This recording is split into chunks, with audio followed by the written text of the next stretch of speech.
challenges didn't stop after Aaron's medical incident. Months later or weeks later, I had a medical incident where I had a seizure. We got information that my dad passed away.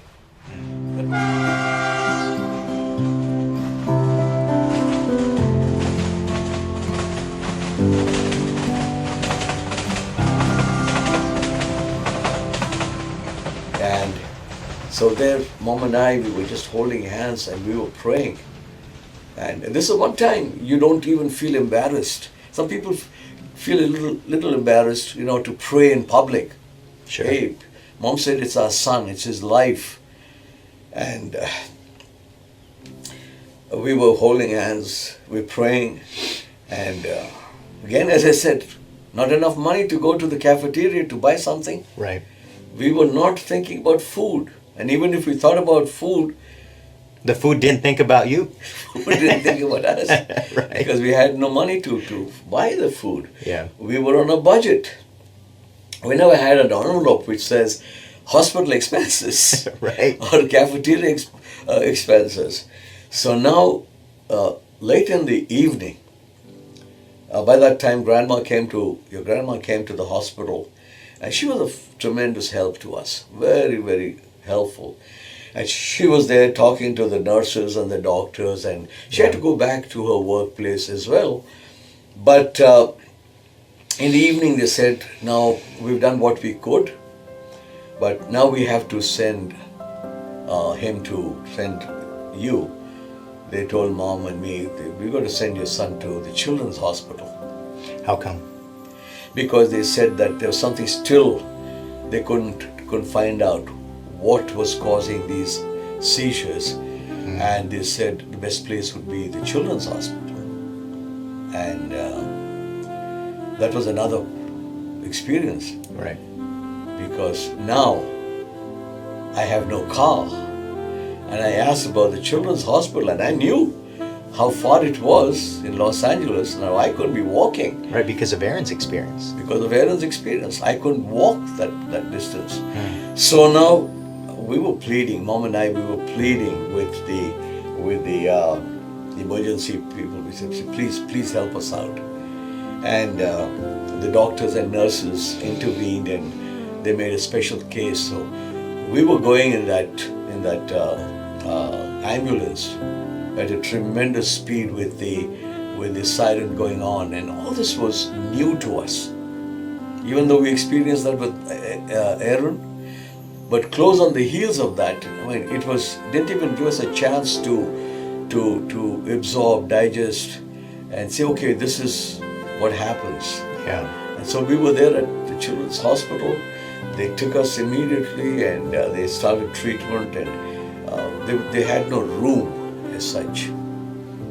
These were just partitions with curtains, or whatever they call it. And you were there. Not a movement. That was concerning Mom and I. Not a movement. So from Burbank to Children's Hospital, I'm still not responsive. You are listless. I don't know if that's the right word. Only your eyes would be moving, and that was telling. And that was making Mom and me nervous, scared, anxious. We knew the scripture. Be anxious for nothing. But again, at times like that, we must confess. It's a faith journey. We accepted it. But then, in terms of there we have our son. You were, as I said, not a derogatory thing, but you were like a duck with all the feathers removed because they kept you bare body for whatever reason. Of course, yeah. And we could see your ribs. The only thing, with your heartbeat, we could see your chest just feeble. Mom was trying to talk with you. Mom was saying, we love you. What's happening to you, etc. No, nothing. And then there was no chair. There was only one chair in that place. Not even one chair, because the place where you were, the bed, very limited space. Mom and I, both of us, we were holding hands, and this is where the faith steps in. Were we strong in our faith? No. We were weak. But in our weakness, the Lord revealed Himself. And Mom and I, we just held hands, and the nurses came, the doctors came. They were doing their bit of what they were supposed to be doing. But Mom and I, we were praying almost like for the mountains to be removed. Here right now, I mean, we had the passing away of my dad, your grandpa. Nana, that's what you used to call him, right? Papa. Or Papa. Papa. And here you're in front. But I must admit that our focus was on you at that time. Not that I didn't love my dad. Of course. Not that Mom didn't love my dad.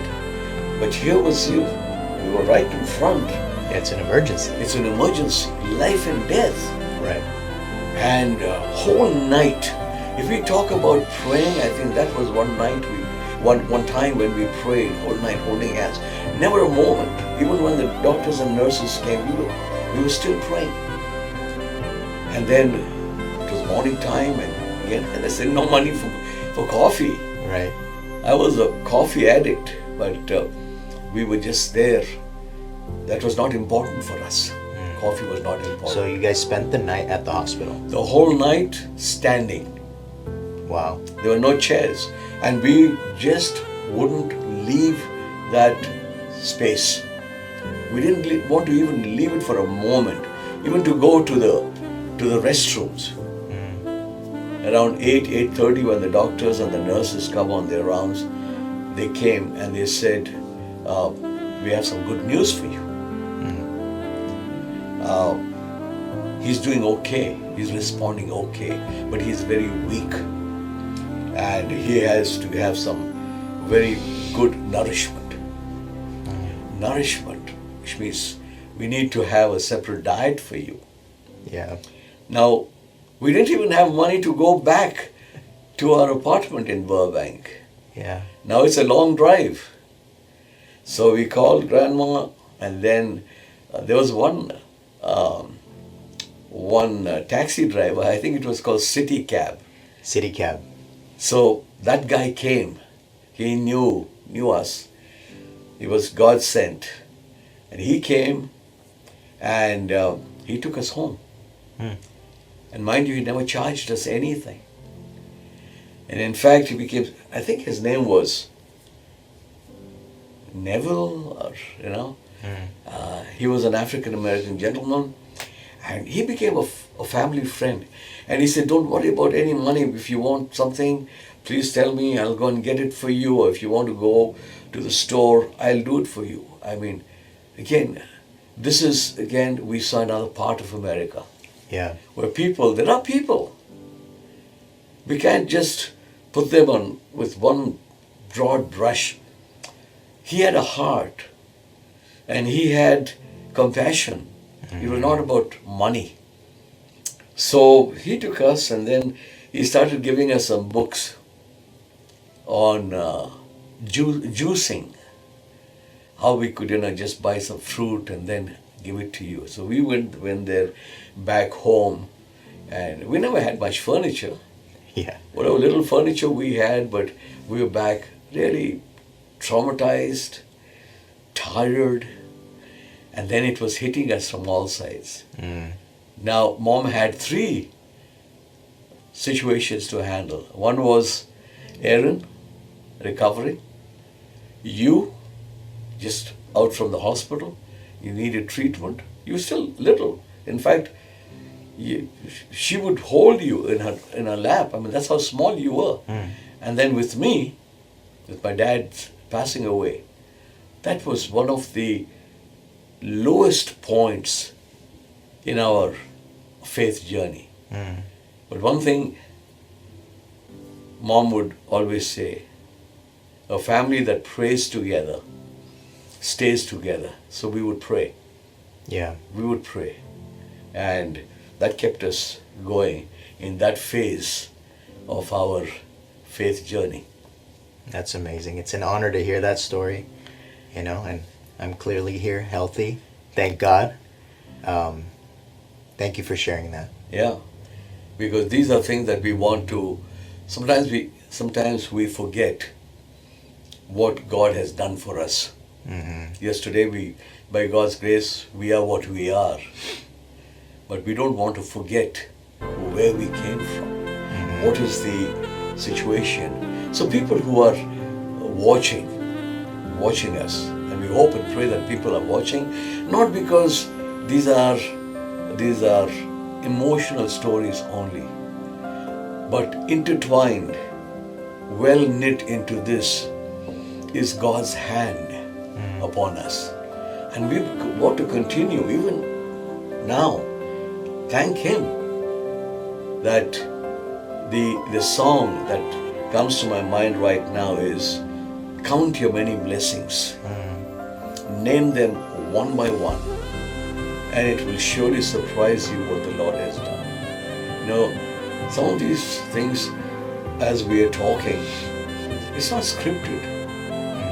It's not scripted. It comes from deep within. Yes, we are trying to do it in a chronological way. Right. So we can, so we came to America, we had the surgery, then, we get the information that my dad passed away. But then again, if I had to go to India for the funeral, imagine the predicament Mom would have been in. Yeah. Just when you got sick. And we thank God through it all that we saw us coming through. Yeah, Mom used to always say, Dad, if God brought us to it, He'll get us through it. That's right. That was a powerful thought. And sometimes these things only make sense in retrospect. That God's hand has always been on us, always been protecting our family. So it's an honor to hear that story. Right.